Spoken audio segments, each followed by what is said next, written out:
శ్రీ గురుభ్యో నమః, శ్రీ మాత్రే నమః. వెల్కమ్ టు విఎంకే ఆస్ట్రో న్యూమోలా ఛానల్. మే 2025 వృశ్చిక రాశి మాస ఫలాలు ఏ విధంగా ఉండబోతున్నాయో చూద్దామండి. వృశ్చిక రాశికి అధిపతి కుజుడు. వృశ్చిక రాశిలో విశాఖ 4 పాదం, అనురాధ 4 పాదాలు, జ్యేష్ఠ 4 పాదాలు, మొత్తం 9 నక్షత్ర పాదాలు ఉంటాయండి. వీరందరికీ కూడా మనం చెప్పుకోబెట్టిన యొక్క గోచార మాస ఫలాలు వర్తిస్తాయి. గోచారం అంటే గ్రహచారం కనుక ఒకసారి గోచారంలో వృశ్చిక రాశి వారి మే మాసంలో వారి గ్రహస్థితులు ఏ విధంగా ఉన్నాయో పరిశీలించిన తర్వాత ఫలితాలకు వెళ్దాం. ముఖ్యంగా ఏంటంటే ఈ వీడియోలో విద్యార్థులకు ఏ విధంగా ఉంటుంది, ప్రేమలో ఉన్నవారికి, వృత్తిలో ఉన్నవారికి, వారికి అదృష్టం, ధన కుటుంబ విషయాలు, ఆరోగ్యం, చివరిన రెమెడీస్ ఇవన్నీ కూడా చూద్దామండి. గ్రహస్థితులు కనుక పరిశీలిస్తే ఈ మాసంలో మేజర్గా 3 పెద్ద గ్రహాలు రాశులు మారుతున్నాయండి. గురు గ్రహం 12 సంవత్సరాల తర్వాత 14 మే రాత్రి 11 గంటల 25 నిమిషాల తర్వాత వృషభాన్ని వదిలి మిథునంలోకి వెళ్ళబోతున్నారు, అష్టమ స్థానంలోకి. శనిశ్చరుడు తృతీయ చతుర్థాధిపతి అవుతారు. ఈ యొక్క శనిగ్రహం ఆల్రెడీ రాశి మారి ఉన్నారు. మరి రాహుకేతుల విషయానికి వచ్చే వరకు రాహు పంచమ స్థానంలో ఉన్నారు వృశ్చిక రాశి వారికి. ఆ యొక్క రాహు 18 సంవత్సరాల తర్వాత మీన రాశిని వదిలి కుంభరాశిలో స్థితి పొందబోతున్నారు. సో రాహుకేతులు సమసప్తకంలో ఉంటారు కాబట్టి, యాక్సిస్లో ఉంటారు కాబట్టి, కేతువు కన్యను వదిలి సింహానికి వెళ్తున్నారు. సో రాహువు కుంభరాశిలో, కేతువు సింహరాశిలో 1.5 సంవత్సరం పాటుగా రాశుల్లో ఉంటారు. అంటే 18 నెలల పాటుగా ఉంటారండి. దశమాధిపతి రవి చూస్తే 6వ స్థానంలో బలమైన స్థానంలో ఉన్నారు మేషరాశిలో. 14 మే వరకు బలంగా ఉన్నారు. 15 మే నుండి అయినా 7వ స్థానానికి వెళ్ళబోతున్నారు. అష్టమ లాభాధిపతి యొక్క బుధగ్రహం 3 రాశులు మారుతారండి. 1 మీనంలో 6వ తారీఖు వరకు ఉంటారు. 7వ తారీఖు నుండి 23వ తారీఖు వరకు కూడా మేషంలో ఉంటారు. 24వ తారీఖు నుండి ఈ యొక్క వృషభంలో ఉంటారు. సో వేగంగా కదులుతున్నారు ఈ యొక్క మాసంలో. మరి 7, 12వ స్థానాధిపతి శుక్రుడు మీకు 5వ స్థానంలో మీనరాశిలో బలంగా ఉంటారండి. సో ఇది మొత్తంగా గ్రహస్థితి.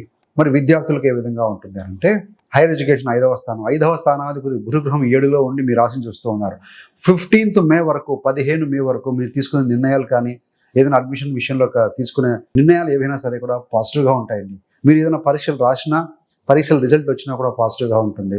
సో మేజర్ డెసిషన్స్, బ్రాంచ్ కానీ, కాలేజ్ కానీ, యూనివర్సిటీ కానీ లాంటివి ఏమైనా ఉంటే 15 మే లోపల ఎక్స్పర్ట్స్ యొక్క, గురువుల యొక్క సలహాల మేరకు నిర్ణయాలు తీసుకోవడం మంచిది. తర్వాత ఏమవుతుంది అంటే 15 మే తర్వాత పంచమాధిపతి గురుగ్రహం 8వ స్థానానికి వెళ్తారు. సో ఈ 18 నుంచి రాహు కూడా చూస్తూ ఉంటారు కాబట్టి క్లారిటీ లేకపోవటం, కన్ఫ్యూజన్ గురయ్యే అవకాశం ఉంది కాబట్టి రాహు దృష్టి వల్ల సో బెటర్ ఈ లోపుగా తీసుకోగలిగితే మాత్రం బాగుంటుందండి. మరి ప్రేమ, సహజంగా ప్రేమ అంటే శుక్రుడు లవ్ అండ్ అఫెక్షన్ కారకుడు. 5వ స్థానం చూస్తూ ఉన్నాం. 5వ స్థానాధిపతి 7లో ఉన్నాడు. ముఖ్యంగా ఏంటంటే ప్రేమలో బాగానే ఉంటుందండి. కాకపోతే ఈ యొక్క 18 వరకు కూడా రాహు 5వ స్థానంలో ఉండి బుధ, శుక్ర, రాహు, శని గ్రహాల స్థితితో 4 గ్రహాలు ఉన్నాయి కాబట్టి కొంచెం రాహు వెళ్ళిపోయిన తర్వాత బాగుంటుందండి. అంటే ఏంటంటే ప్రేమ విషయంలో 18 తర్వాత కాస్త బాగుంటుంది. కానీ శని, బుధ, శుక్ర గ్రహాల యొక్క స్థితి కూడా అక్కడ కలిసి ఉన్నారు కాబట్టి కొంచెం ఏంటంటే మీరు ఎవరైతే ఇష్టపడుతూ ఉంటారో, ఎవరైతే ప్రేమిస్తూ ఉంటారో వారు కాస్త స్టబ్బన్గా ఉండే అవకాశం అయితే కనపడుతుంది. మరి వృత్తిలో చూస్తే ఏ విధంగా ఉంటుందంటే దశమాధిపతి రవి అవుతారు. ఆయన బలమైన స్థితిలో ఉన్నారు ఈ యొక్క 14 వరకు కూడా. తర్వాత 7వ స్థానానికి వస్తారు. సో ఇక్కడ ఏమవుతుంది అంటే రవి 7వ స్థానానికి వచ్చినా కూడా బాగానే ఉంటుందండి.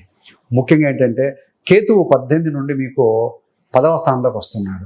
అంటే అన్సాటిస్ఫాక్టరీ. కేతువు తృప్తి లేకపోవడం, రాహు అత్యాశ, కేతు నిరాశ అండి. కాబట్టి ఏంటంటే కొంత 17 వరకు కూడా అద్భుతంగా ఉంటుంది, ఎక్సలెంట్గా రాణించగలుగుతారు, ఎలాంటి వరీ లేదు, మీ యొక్క శత్రువులు కూడా తలొగ్గి ఉంటారు. అలాంటి పరిస్థితులు అలా ఉంటాయండి.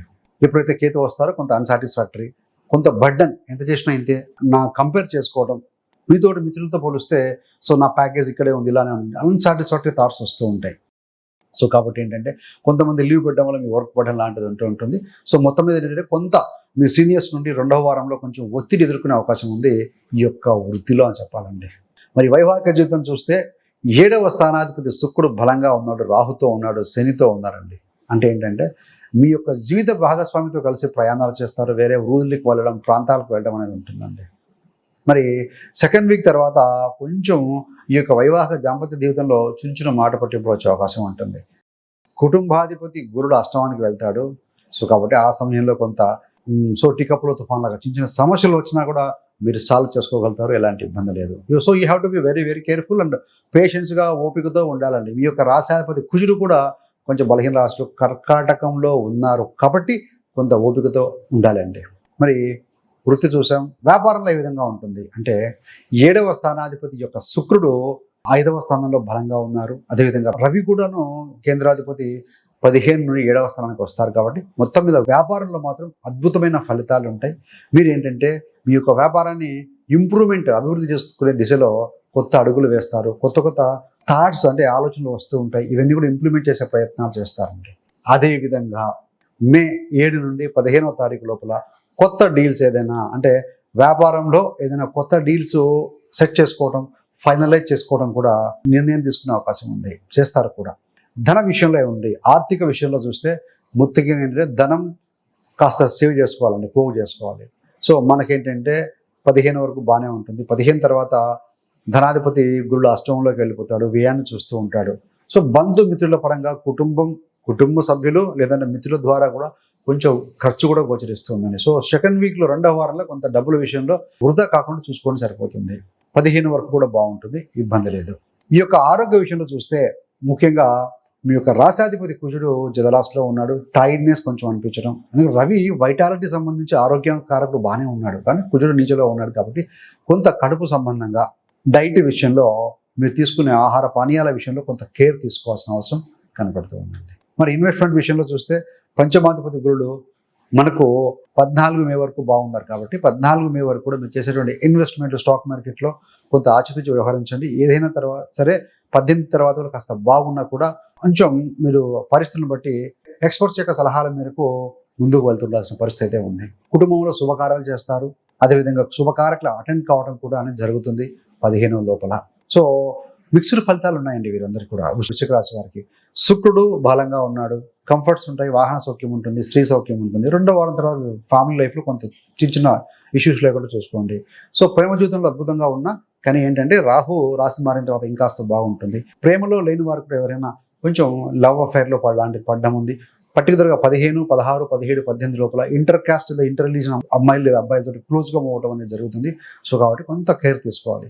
వృత్తిపరంగా చూస్తారా, సో ఎక్సలెంట్గా ఉంది, నథింగ్ టు వరీ. 15 దాకా బాగుంది, 17 వరకు కూడా బాగుంటుంది.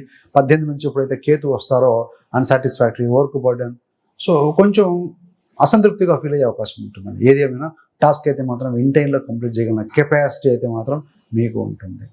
మరి రెమెడీ ఏంటయ్యానంటే ముఖ్యంగా ఏంటంటే సూర్యారాధన చేసుకోవటం, ప్రతిరోజు సూర్యుడికి అర్ఘ్యం ఇవ్వటం కావచ్చు. అదేవిధంగా రాష్ట్రాధిపతి కుజుడు బలహీనంగా ఉన్నారు జలరాశిలో. కుజుడికి దేవత ఎవరయ్యా అంటే సుబ్రహ్మణ్య స్వామికి అభిషేకాలను చేసుకోవటం, సుబ్రహ్మణ్యాష్టకం చదువుకోవటం, ప్రతిరోజు నడక, ప్రాణాయామం, ధ్యానం కూడా చాలా శారీరకంగా మానసికంగా ఉత్సాహాన్ని ఉల్లాసాన్ని ఇస్తాయండి. హ్యాపీ హార్మోన్స్ రిలీజ్ అవుతాయి. సో మీరు కనుక ప్రతిరోజు యాక్టివిటీ ఒక 45 మినిట్స్ కనుక మన కోసం స్పెండ్ చేసుకొని దెన్ గోల్ సెట్ చేసుకోండి, ఆటోమేటిక్గా మానసికంగా శారీరకంగా మీరు ముందుకు వెళ్ళగలుగుతారు. మీ యొక్క డ్రీమ్స్, డిజైర్స్ ఫుల్ఫిల్ చేసుకోగలుగుతారండి. మీకు ఇంకా వృశ్చిక రాశి వారి గురించి తెలుసుకోవాలనుకుంటే వృశ్చిక రాశి వారి జీవిత రహస్యాలు, పుట్టుక నుండి మరణం వరకు వారి జీవిత రహస్యాలు, అదేవిధంగా వీరు ఈ రాశిలో ఎందుకు జన్మించారు అనేక అద్భుతమైన విషయాలు మనం డిస్కస్ చేయడం జరిగింది. ఆ వీడియో యొక్క లింకును కూడా మీకు డిస్క్రిప్షన్లో ఇవ్వడం జరుగుతుంది. సో ఆ వీడియో గమనిస్తే మీకు చాలా అద్భుతమైన రంగులు, సంఖ్యలు, దిక్కులు, ఎందుకు పుట్టారు, ఏం సాధించడం కోసం పుట్టారు, ఇవన్నీ కూడా అవగతమవుతాయండి. So thanks for watching. ఇలాంటి మరిన్ని మంచి మంచి వీడియోల కోసం విఎంకే ఆస్ట్రోన్యూమరాలజీ ఛానల్ సబ్స్క్రైబ్ చేసుకోగలరు. పక్కనున్న బెల్ సింబల్ మీద క్లిక్ చేస్తే మేము చేసే ప్రతి వీడియో నోటిఫికేషన్ మీ దాకా అందుతుంది. సర్వేజన సుఖినో భవంతు. స్వస్తి.